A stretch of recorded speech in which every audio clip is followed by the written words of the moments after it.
So our country is faced with few, if any, good answers as it pertains to the war in Iran, which I'd love to hear your insights on. But what should Americans be aware of when the SecDef is calling for you to be investigated repeatedly? Well, they should be aware that this guy doesn't want to be held accountable. And what accountability means, often it means investigations. And I think the investigation we should be having right now is, why did we hit 15,000 targets in Iran and get little to show for it? We have 13 dead Americans, over 150 dead Iranian little kids. Strait of Hormuz is closed. Gas prices are just skyrocketing. In Arizona, it's nearly $5 a gallon now. People can't afford their lives. And this president and Secretary of Defense, they don't have a plan, and they're flailing here. And he talks about he doesn't want to be held accountable. So we're in a spot right now where this administration just doesn't know what to do. So, Senator Kelly, what would be your recommendation if you were in the president's inner circle? Because you're right. I mean, they're boxed in right now.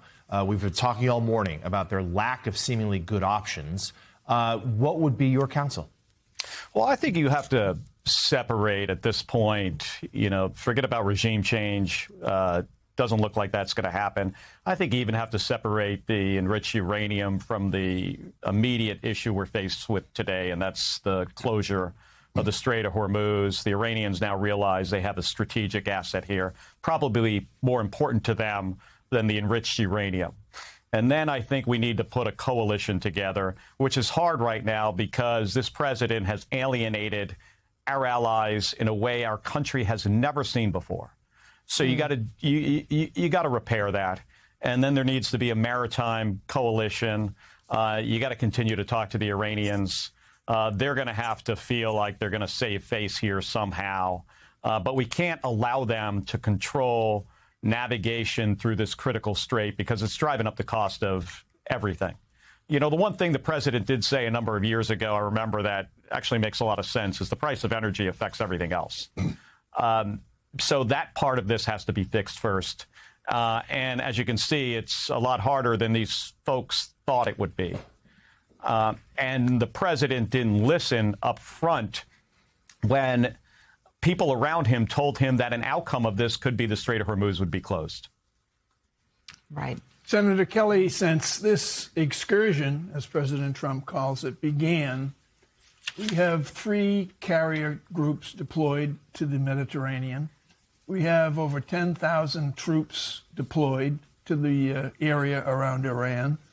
Some of those carrier groups, I think a couple of them, have been at sea for 10 or 11 months without a return home. What about the financial cost as well as the human cost of this Iran excursion thus far? Well, it's a war. It's not an excursion. Strikes aren't love taps. He said that a few days ago. This is serious. It's not a joke. And we've got deployed troops in the region. This is costing $1 to $2 billion a day, especially up front when they were conducting a massive number of strikes. This is probably between $25 and $50 billion already. They're going to ask for a supplemental, but they have no goal.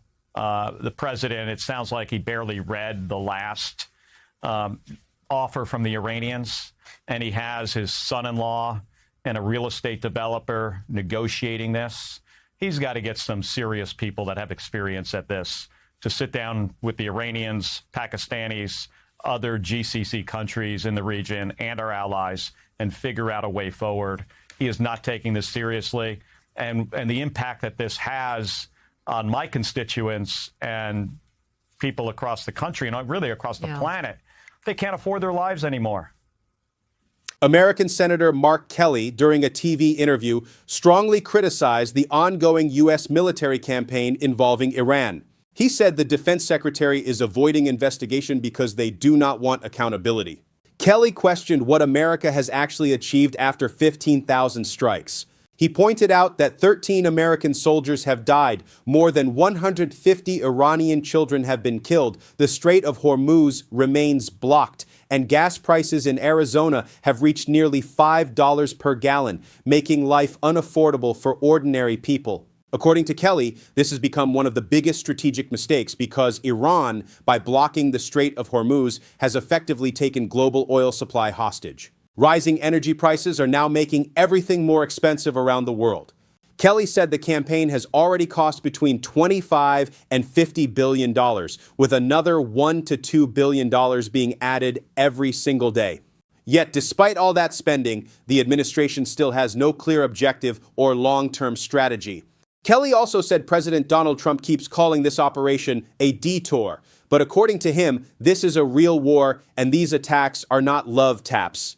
He further accused the administration of allowing a real estate developer, referring to the president's son-in-law, to handle sensitive war negotiations when experienced diplomats should be leading the discussions instead. As a solution, Kelly proposed 3 steps. First, he said the uranium issue should temporarily be separated from the immediate crisis, and the main priority right now should be reopening the Strait of Hormuz. Second, he called for a strong international maritime coalition with allied countries, although he admitted this would be difficult because the administration has already alienated many allies. Third, Kelly said negotiations with Iran must continue, while also giving Iran a face-saving path to step back and release control over the Strait of Hormuz. According to Kelly, this crisis has turned out to be far more complicated than many officials expected when early warnings were ignored, and now the entire world is paying the price. If you found this analysis important, subscribe to the channel, leave a like, and tell us in the comments. What do you think is the real solution to this conflict?